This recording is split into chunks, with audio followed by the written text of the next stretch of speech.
नमस्कार, सलाम, सत श्री अकाल, जय भीम। साथियों, लाइव पर हैं और आज हम लोग भागीदारी सिद्धांत को और आगे बात करते हैं। साथियों, हम लोग इसी पर जो है लगातार रोज़ लगभग बात करता हूँ, बातचीत और अभी लोग या हम सभी लोग इस बात को नहीं समझ पा रहे हैं कि जो एक ऐसा सूत्र है, एक ऐसा सिस्टम है जो आपकी हर समस्या को, हर परेशानी को दूर करके हर उस विकास के रास्ते पर जोड़ने का काम करता है। आपने पीछे देखा, जब भारत में, इस देश में मानव से इतना बड़ा विभेद था कि एक साथ बैठ नहीं सकते थे, एक इतनी दूरी बनी थी कि उन्हें मजबूर किया जाता था वो अपने जो उनके लिए कार्य निर्धारित किए थे उसको करने के लिए, और उनको हर काम करने के लिए उनको रोक थी। तो लेकिन बाबा साहब ने जो लोकसभा में गोलमेज कॉन्फ्रेंस में जो एक शुरुआत किया था, उन्होंने प्रतिनिधित्व का एक बात कही थी कि हर स्तर पर प्रतिनिधित्व होना आवश्यक है, और प्रतिनिधित्व अगर हो जाए तो इन तमाम समस्याओं से निपटा जा सकता है, इन तमाम समस्याओं को दूर किया जा सकता है। तो उस बात पर जो है, चूँकि गांधी इतने समझदार थे, मतलब कूटनीतिज्ञ थे, जो इस देश के लोगों को उन समस्याओं से अलग नहीं करना चाहते थे, लेकिन उनके लिए बात करते रहते थे कि उनके भेदभाव को ख़त्म किया जाए, उनको मानव अधिकार मिले।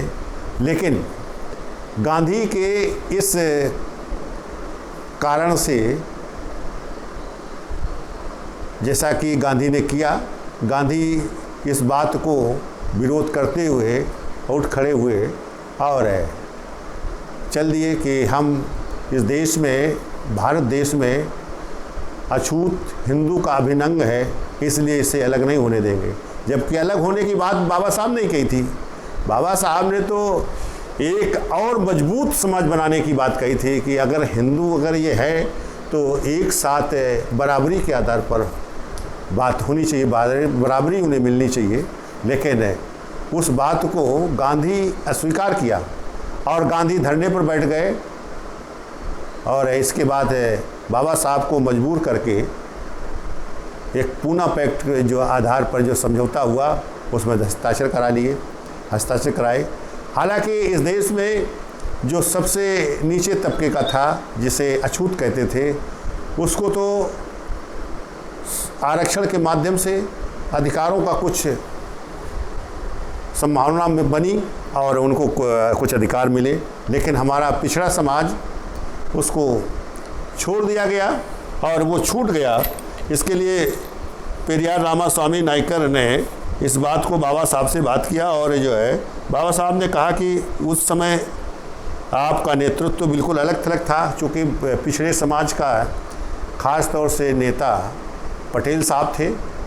पटेल साहब चूँकि इस बात को समझ नहीं पाए थे, वो समझते थे कि आज़ाद हो जाएगा तो सबको काम करेंगे, तो सबको मौका मिल जाएगा। चूँकि वो पिछड़े समाज से थे, पिछड़े समाज में छूने का और उनके साथ बैठने का ये अधिकार था, इसलिए वो इस बात को नहीं समझ पाए। लेकिन उसी में जो है पेरियार साहब इस बात को बारीकी से समझे और उसे बाबा साहब से बात किया। तो बाबा साहब ने एक ही बात कहा कि उस समय आपके नेता अलग थलग थे और जिसके कारण से ये हम नहीं कर पाए, लेकिन हमने एक व्यवस्था दिया है कि इसको बाद में परीक्षण करके, समीक्षा करके और इसको फिर इस पर व्यवस्था बनाई जाए, और यदि इसमें अब आंदोलन होगा और तो इसमें ये बात बन सकती है।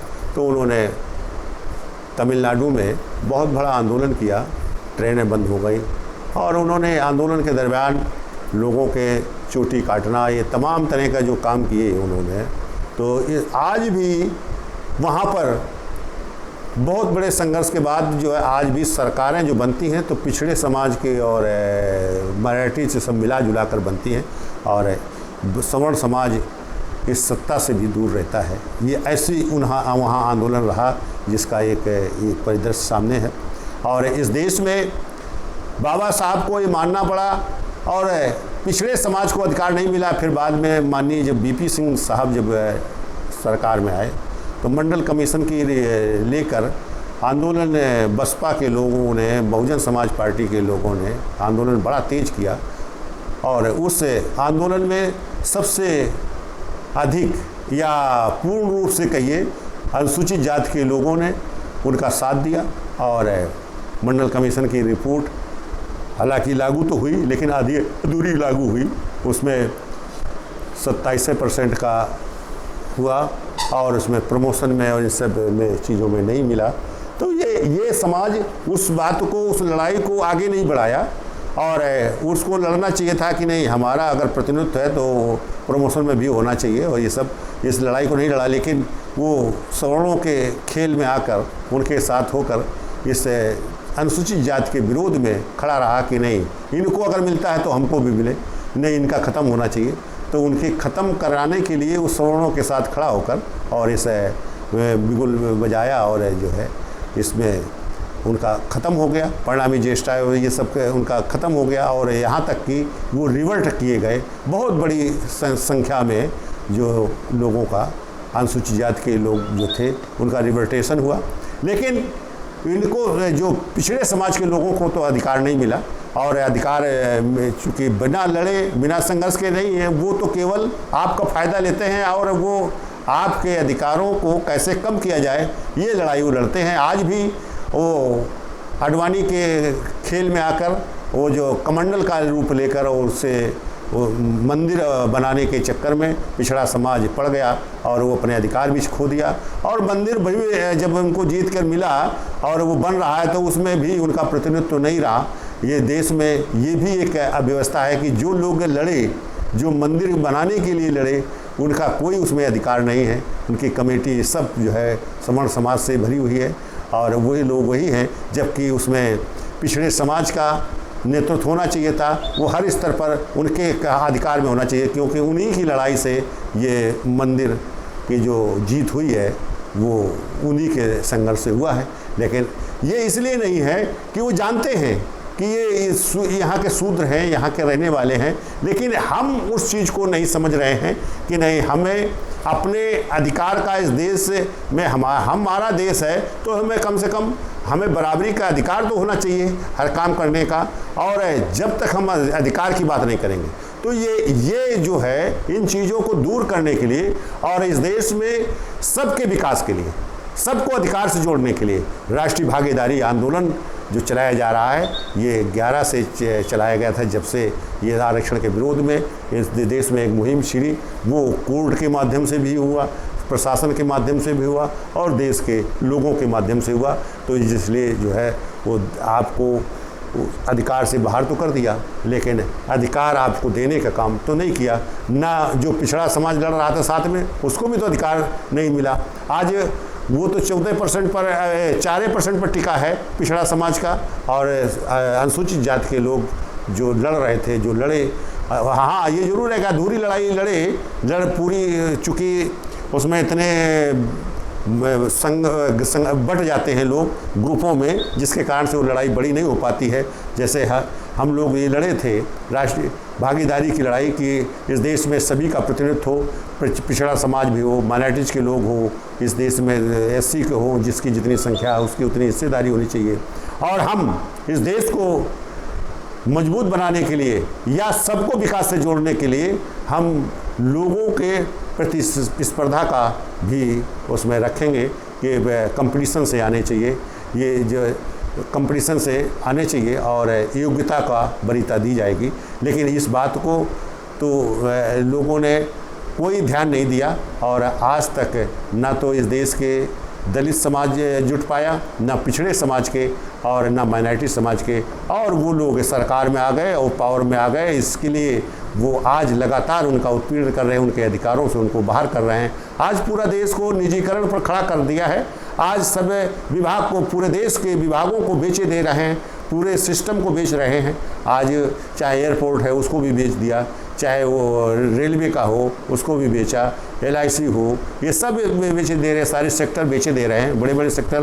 तो मेरा ये कहना है कि देश के लोगों, आपको समझना होगा, जब आप 5 साल के लिए सरकार बनाते हो तो इनको बेचने का राइट कैसे मिल गया।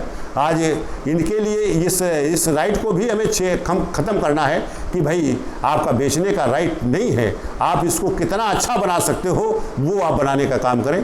तो जब ये सोच पैदा होगी, जब आप अपने अधिकारों के लिए लड़ना शुरू कर देंगे, जब अपने अधिकारों को सामने रख कर आगे बढ़ेंगे, तो फिर इस देश में आपको अधिकार मिलेंगे। कोई अधिकार आपको नहीं रोक सकता है, ना आपके अधिकारों को अलग कर सकता है, क्योंकि आपने आज तक आस्था की लड़ाई लड़ते रहे। आज तक उस जो धर्म, जो समाज आपका जो विरुद्ध है, जो आपको मानव से मानव को बांट रहा है, जो आपके अधिकार से ख़त्म कर रहा है, जो आपके सम्मान से ख़त्म कर रहा है, उसकी के साथ आप खड़े होकर लड़ाई लड़ते हैं, उसको आप नेता मानते हैं। आज सबसे बड़ी बात है कि आप अपने वोट का इस्तेमाल अपने बीच से नेता को तैयार करें और उस नेता को वोट से चुन के भेजें, और वो जो आपके लिए समर्पित हो।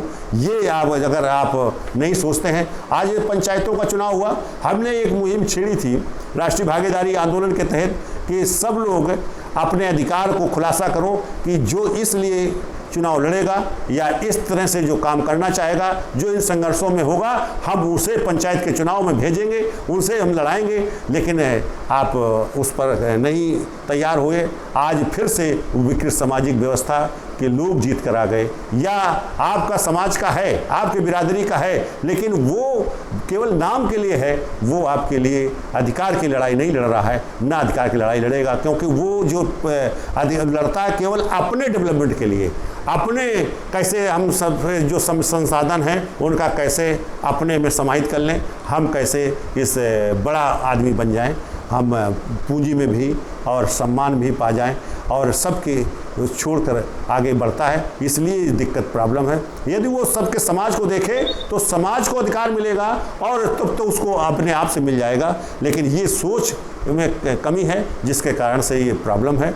अगर इस देश में राष्ट्रीय भागीदारी के साथ खड़े हो, विश्वास के साथ, तो आप जो अभी तक चंदा देते रहे, अभी तक जो पैसा लोग नेताओं को और इनकी मदद करते रहे, तो वो तो पैसा आपको वापस नहीं हुआ, ना आपको उसका लाभ मिला। आपको केवल मिला है तो केवल मुसीबत, आपको परेशानी मिली है, आपके अधिकार केवल छिने हैं, यही आपको मिला है और यही मिलेगा। और यदि आप अपने लिए लड़ें, भागीदारी सिद्धांत के साथ लड़ें, भागीदारी सिद्धांत के साथ हो, तो जो आप सहयोग करोगे उसका 6 वर्ष में कम से कम 2 गुने से लेकर 10 गुने तक भी मिलने का पूरी तरीके से संकल्पित है। और दूसरी बात, इसमें आपके समाज की लड़ाई हो, आपका समाज बड़ा हो जाएगा। आप समाज को सबके साथ जोड़ना चाहते हो, उसको विकास करना चाहते हो, उसको सम्मान दिलाना चाहते हो, तो समाज सम्मान युक्त होगा। क्योंकि जनशक्ति का देश में सवाल है कि जनशक्ति जिसकी साझेदारी होगी, जनशक्ति जिसकी बड़ी होगी, उससे सारे अधिकार मिलेंगे और वो दूसरों को अधिकार से बाहर भी कर सकता है। लेकिन राष्ट्रीय भागीदारी आंदोलन का ये है, किसी को बाहर करने का नहीं है, सबको बराबरी पर लाने का है। और ये इस सिद्धांत है। आप काम के आधार पर आगे बढ़ेंगे। अगर वो नेता बनता है, अगर वो नेतृत्व करता है, तो वो काम के आधार पर, सदस्यों के आधार पर, कितनी संख्या उसकी है, अगर सबसे ज़्यादा सदस्य हैं तो वही वहाँ जीत के जाएगा। तो इसलिए वो जब काम से जाएगा तो काम का उसके दिमाग में बसा होगा, तो काम सबका होगा और सब वो काम पर ही चुनाव करेगा, तो काम पर ही आगे बढ़ने का काम करेगा। तो इसलिए इस सिद्धांत को जो बनाया गया है उसमें किसी भी प्रकार की समस्या हो उसका, चूँकि जनशक्ति से सब कुछ हो रहा है, जनशक्ति से सरकार बन रही है, जनशक्ति से समस्या का समाधान है, जनशक्ति से विकास हो रहा है, जनशक्ति से उसको सम्मान मिल रहा है, तो फिर उसी आधार पर उसको काम को डिवाइड किया गया है और काम के आधार पर आप सबको आगे बढ़ने का मौका मिलेगा। उसमें ऐसा कोई उसमें एक न्यूनतम एक सिस्टम बनाया गया है। न्यूनतम सिस्टम बनाया इसलिए गया है कि जैसे लोग कहते हैं पढ़ा लिखा नहीं है, ये अशिक्षित है या इसके लिए काम नहीं है, तो इसमें एक सिस्टम है कि उसको 15,000 का, कम से कम 15,000 का उसको काम मिलना चाहिए। ये जो है जो सरकार में जाएगा, जो संकल्पित होगी उसकी ये जिम्मेदारी बनती है। तो अभी चूँकि ऐसी शक्ति नहीं बनी है, लेकिन हम लोग अपनी शक्ति को बनाकर हम लोग उसको काम कैसे बनाया जाए, कैसे संसाधन उसके तैयार किए जाएं, तो इसलिए ये काम कर रहे हैं कि जिनके पास अगर संसाधन के लायक है, आप जो है मूल जो आपके पास संसाधन है उसी को ही आप डिस्ट्रॉय कर रहे हो, उसी को ख़त्म कर रहे हो, तो इसको ख़त्म ना हो। आप संसाधन को लगाकर आप जो है उससे इनकम पैदा करें, उसको आप आगे इस्तेमाल में लें अपने, तो फिर इस देश में हर व्यक्ति मजबूत होगा। आज जो पूंजीपति बन गया है, जो आज सबका लूट कर, जो देश को लूट कर, समाज को लूट कर, आपको अधिकार से बाहर करके जो आप बड़ा आदमी बन गया है, वो सब के सब फिर धड़ाधड़ नीचे आएंगे और आपका ग्राफ बढ़ेगा, आपकी जनशक्ति बढ़ेगी, तो आपका डेवलपमेंट का आधार बढ़ेगा, तो आप आगे बढ़ जाएंगे। आप किसी चीज़ से कम नहीं रहेंगे, आप बराबरी कर लेंगे, चाहे आर्थिक रूप से हो, चाहे सामाजिक रूप से हो। चूँकि आज जो भी गिरावट हो रही, जो भी अविकसित हो रहे हैं, जो भी उसे, चूँकि उसे काम से रोका जा रहा है, उसे काम नहीं दिया जा रहा है। आज तमाम तरह का देखते हो, आज CNRC का हुआ धरना प्रदर्शन, तो लोगों को रोकने का काम किया गया, उनको सजा करने का काम किया गया, उनके ऊपर FIR की गई। आज जो किसान आंदोलन चल रहा है उसमें भी वही व्यवस्था है। आज किसान आंदोलन को फिर से हटाने की व्यवस्था चल रही है। आज के पहले ऐसे CNRC वाले को हटा दिया गया कोरोना के डर से, और लेकिन ये लोग उस समस्या का समाधान नहीं कर रहे हैं। जैसे किसान आंदोलन है, अगर वो 3 बिलों पर जो है विरोध कर रहे हैं और 3 बिल वापस ले लो, अपने किसान आंदोलन खत्म हो जाएगा। लेकिन कोरोना का नाम देकर किसान आंदोलन को खत्म कराने का काम कर रहे हैं। यही गलत पॉलिसी है। इस देश में वो लोग इस देश को बर्बाद करना चाहते हैं, इन लोगों को जो है अधिकार से बाहर करना चाहते हैं।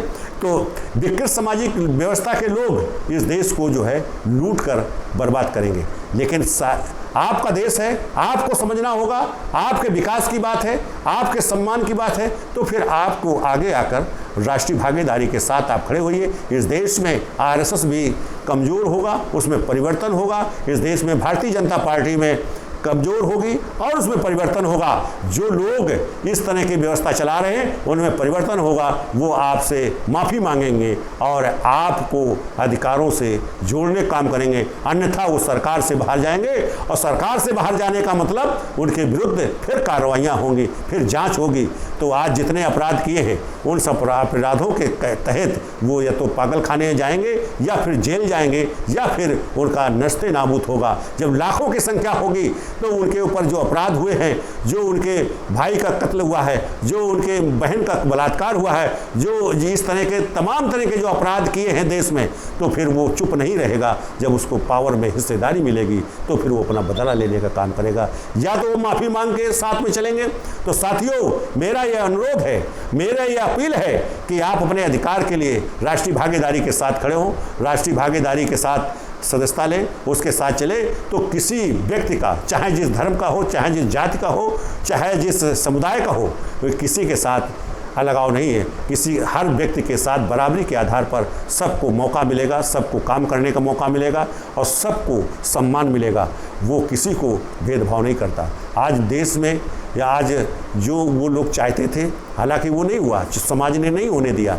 आज ब्राह्मण जो समाज के लोग, वो समाज के जो नीचे तबके के समाज था, उसके अगर दोस्ताना बना था, उससे अगर मेल जुलाप हुआ था, तो आज भी वो बरकरार है। क्योंकि वो सरकारों की बात यहाँ तक नहीं पहुँच पाई, क्योंकि आज समझदार हो गया है, आज पढ़ लिख कर शिक्षित हो गया है, तो फिर उसके अंदर समझदारी आ गई है। तो दोनों एक दूसरे के साथ दोस्ती बनाकर खड़े हैं, उस काम को कर रहे हैं। तो इस पावर में अगर हिस्सेदारी बना लो, ये पावर अगर सबकी हिस्सेदारी की हो जाए, तो फिर ये देश विकास करेगा और आप विकास करेंगे। आप इस देश में महान बनेंगे। जो विश्व गुरु की बात चलती है, तो वास्तव में ये भारत देश विश्व गुरु के स्थान पर जाएगा। मैं अपनी बात को यहीं रोकता हूँ, समय ज़्यादा हो रहा है। धन्यवाद साथियों। फिर कल मिलेंगे। आप इस पर विचार करें और राष्ट्रीय भागीदारी आंदोलन के साथ खड़े हों। आपकी हर समस्या का समाधान होगा, आपको हर विकास से जुड़ने का काम मिलेगा। आप इस देश के शासक भी बनेंगे, आप न्यायालय में भी जाएंगे, आप इस देश प्रशासन में भी होंगे। आप हर स्तर पर बराबरी के आधार पर